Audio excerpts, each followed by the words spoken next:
Hello friends, welcome to our YouTube channel SCJob.in। আজকের ভিডিওতে আমি কথা বলবো Kalyani university BA fourth semester political science major 5 অর্থাৎ পেপার 2 লং কোয়েশ্চেন সাজেশন 2025 নিয়ে।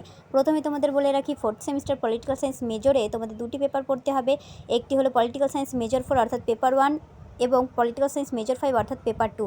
এবার তোমাদের দেখিয়ে দিই fourth semester political science major 5 অর্থাৎ পেপার 2 এর সিলেবাসে কী কী রয়েছে। সিলেবাসের হেডলাইনে তোমরা দেখে নাও, understanding international relations theories and concept, syllabus 2025।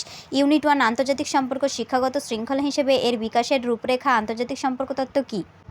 Unit 2 আন্তর্জাতিক সম্পর্কের শৃঙ্খলায় প্রধান বিতর্কসমূহ, প্রথম, দ্বিতীয় ও তৃতীয় মহাবিতর্ক। ইউনিট 3 মূলধারার আন্তর্জাতিক সম্পর্ক তত্ত্বসমূহ, ধ্রুপদী বাস্তববাদ ও নব্য বাস্তববাদ, উদারবাদ ও নব্য উদারবাদ, মার্ক্সবাদী তত্ত্ব, নির্ভরশীলতা তত্ত্ব ও বিশ্ব ব্যবস্থা তত্ত্ব, নারীবাদী দৃষ্টিভঙ্গি, ইউরোকেন্দ্রিকতা ও গ্লোবাল সাউথের দৃষ্টিভঙ্গি। ইউনিট 4 জাতীয় শক্তি, সংজ্ঞা, উপাদান ও সীমাবদ্ধকতা, শক্তিসাম্য রক্ষা করার উপায়সমূহ, সম্মিলিত নিরাপত্তা ব্যবস্থা। ইউনিট 5 পররাষ্ট্রনীতির লক্ষ্য ও উদ্দেশ্য, পররাষ্ট্রনীতির উপকরণসমূহ, কূটনীতি, প্রচার ও বৈদেশিক সাহায্য।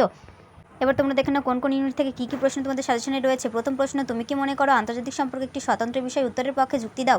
আমাদের সাজেশনে প্রত্যেকটি প্রশ্নের উত্তর তোমরা খুবই সুন্দর পয়েন্ট আকারে পেয়ে যাবে। আমরা নিশ্চিতভাবে বলতে পারি আমাদের সাজেশনের মতো এত সুন্দর পয়েন্ট আকারে সাজানো কোয়ালিটি সম্পন্ন সাজেশন আর কোথাও তোমরা পাবে না। Fourth semester political science major 5 অর্থাৎ পেপার 2 এর ছোট এবং বড় প্রশ্নোত্তরের সম্পূর্ণ সাজেশন ভিডিওটি অলরেডি আমাদের ইউটিউব চ্যানেলে আপলোড করা আছে। যদি সম্পূর্ণ সাজেশনের ভিডিওটি তোমরা দেখতে চাও তাহলে আমাদের চ্যানেলটি সাবস্ক্রাইব করে আমাদের চ্যানেল ভিজিট করে দেখে এসো। তোমাদের সুবিধার্থে এই ভিডিও ডেসক্রিপশনে সম্পূর্ণ সাজেশন ভিডিওর লিঙ্কটি দেওয়া থাকছে, লিঙ্কে ক্লিক করে ভিডিওটি তোমরা দেখে এসো। আশা করছি তোমরা খুবই উপকৃত হবে।